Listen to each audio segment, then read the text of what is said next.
Midwest Whitetail is brought to you by Hoyt Archery, Fuse Accessories, Realtree, Muddy Outdoors, Cabela's, Rocket Broadheads, Scott Archery, Frigid Forage, Trophy Rock, Easton Arrows, RTP Outdoors, Non-Typical Wildlife Solutions, Ozonics, Wilderness Athlete, Grizzly Coolers, Redneck Hunting Blinds, and Nikon.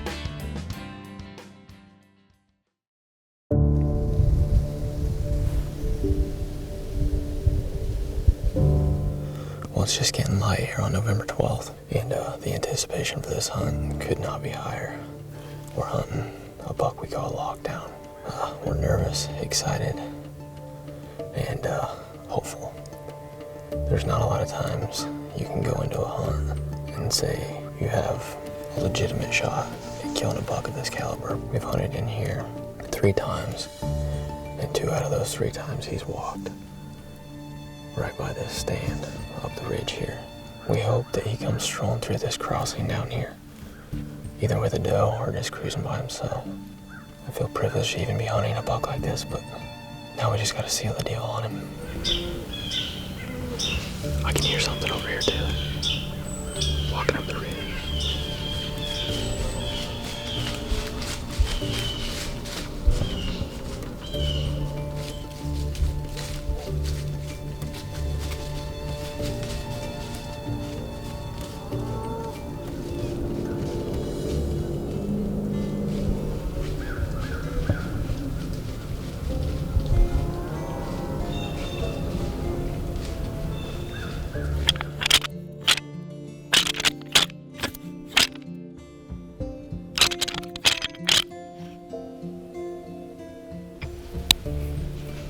Here comes something over here, Taylor.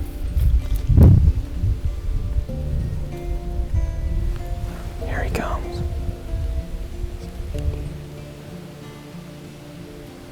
Don't move.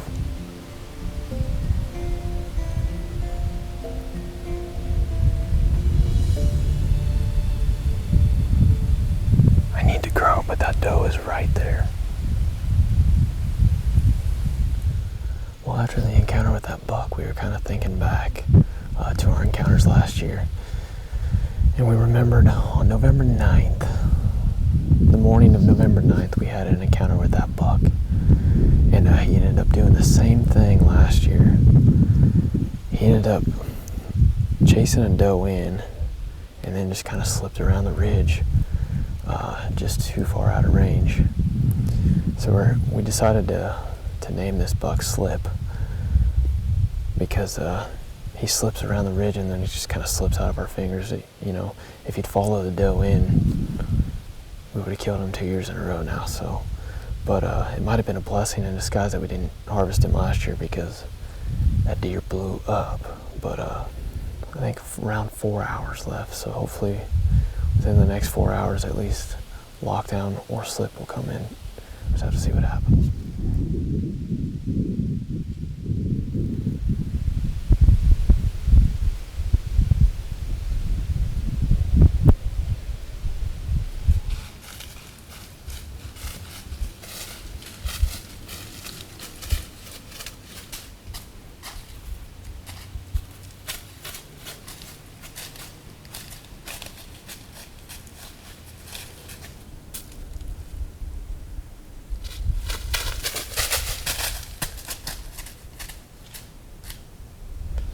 Well, another all-day sit is about to wrap up here, and we actually didn't even see the buck that we came in here to hunt, but we seen two other big deer. So it was a great hunt.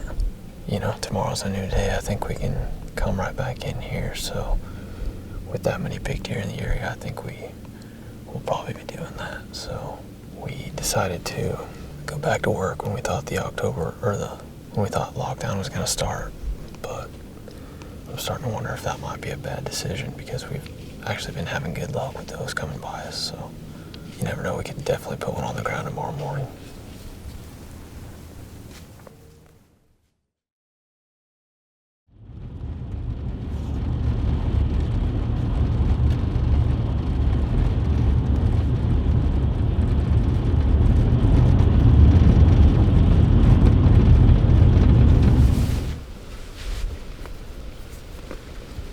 it's the morning of November 18th, and we just got dressed here, and we're getting ready to walk in. This is the first day back after 4 days of work, so we decided to go back to work during the lockdown period of the rut. We feel like it's our best opportunity at capitalizing on this deer. A cold front just blew in today. It's supposed to be falling temperatures all day, so we feel like this is probably our best chance yet of putting this buck on the ground. So we've already seen him twice. Hopefully a third time's the charm. So we're gonna basically just slip around the backside of this big ridge and slip in the back door of the stand. So one thing that helps us, there's cows in here, and the ground's normally pretty damp in the mornings. We sit all day, so we don't have to worry about bumping deer on the way out. We'll see if it can work out this morning.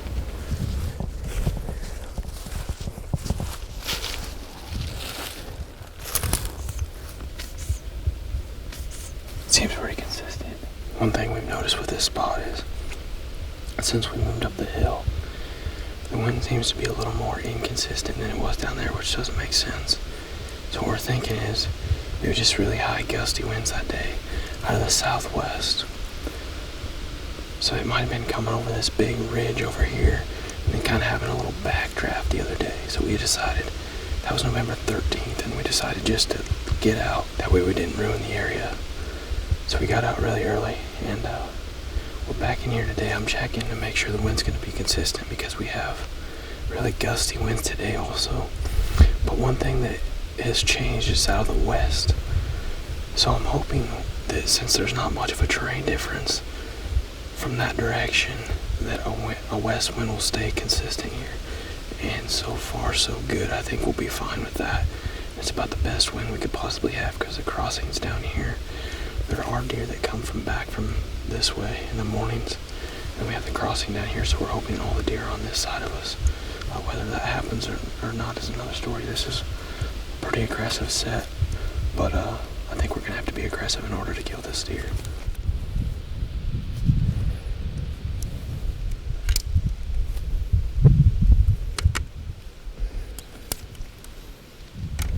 Well, we just got set up in the tree, and it's about 35 minutes or so until it starts breaking daylight. So the anticipation of whether or not we'll see lockdown is very high. I've been talking about him so much, but I just want to get my hands on him now, so it should be a good morning. So hopefully we're in for a good sit. Taylor, I hear something walking up the ridge here.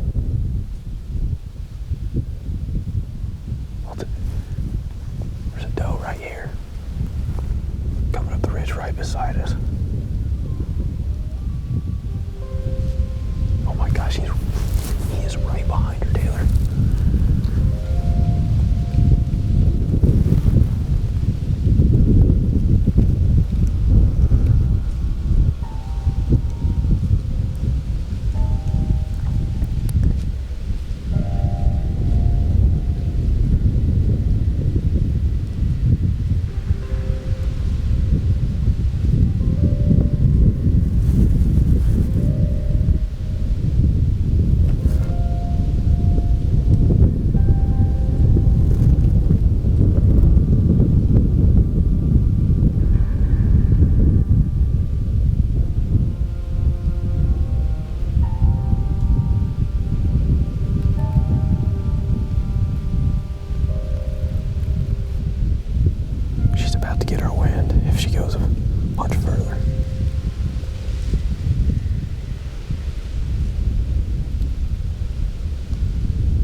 For being a little dark for the camera, but it's perfect shooting light, and I'm pretty sure I just shot the biggest deer of my life.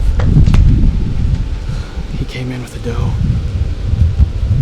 That's the third encounter with him out of this stand, well, out of this area. We moved the stand up here, and I think it just paid off. I cannot wait to get down and check that arrow.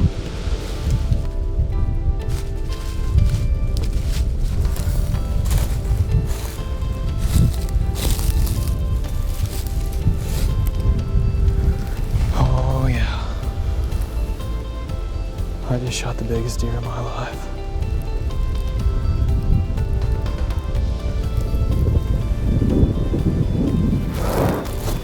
I can't believe that just happened.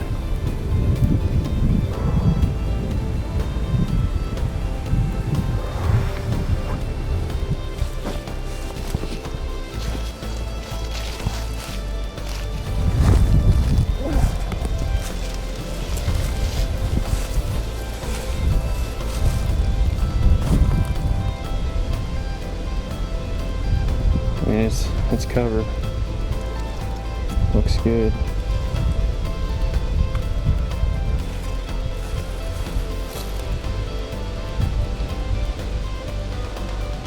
I see a lot of bubbles, but I think I heart shot him, so yeah, there's blood everywhere.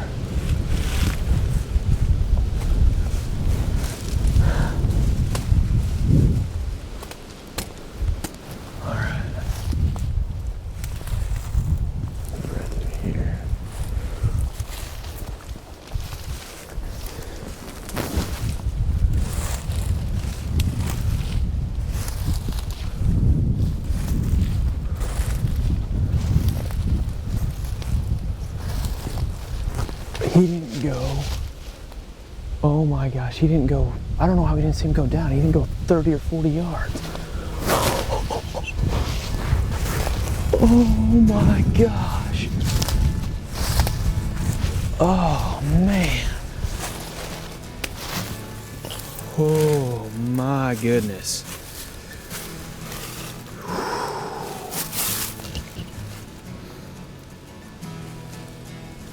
Holy cow. What a deer. Thank you, Lord. Holy cow. Man, what a deer. We named this buck Lockdown. We encountered this buck last year, and he was locked down with a doe, so the name instantly stuck. Didn't have another single encounter with him last year. But this year he's been a lot more visible. This is the third encounter, and it's been a chess match, just putting all the pieces together. That's what drives us crazy. That's what all the sleepless nights over this deer, you know. I probably slept 2 hours last night just because of the anticipation of this hunt. I really thought we ultimately had a great shot. Just keying in on these doe bedding areas has been the ticket for us this year, and it might not be the ticket for us next year.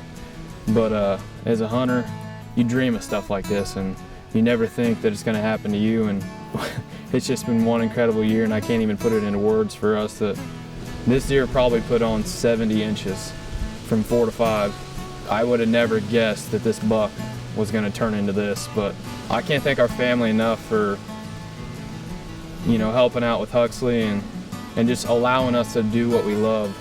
You know, just keeping us encouraged, you know, keep us fueled, and it has paid off in a huge way.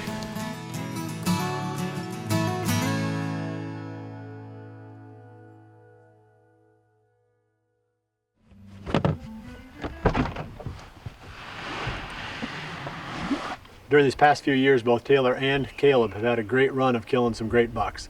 It's fun to see that continue, and I'm looking forward to seeing how their late season pans out as well. For my part, I've been doing a lot of doe hunting here recently, waiting for the late seasons to kick in. So I might take you along on my afternoon hunt today real quick here, just going back into a blind, hoping to shoot a doe or two. And the preparation stage that's going to come next, I need to get the cameras back out, figure out what bucks are still here after the rut, which bucks are still alive, and which ones are still on the farm. Sometimes you'll get new ones that will move in after the rut too. They circulate through here trying to look for does, they find the food, or they find something that they like and then they stick around. So you can get the odd surprise when you start going into the late season. So I'll bring that to you next week, along with some more really good hunts. I mean, Jared is going to be, both Jared and Mike are going to take us through their seasons so far and the bucks that they've been killing and the excitement that they've been having. And you don't want to miss that, because Jared kills a buck that's just an absolute slammer. Well, that's it for this week.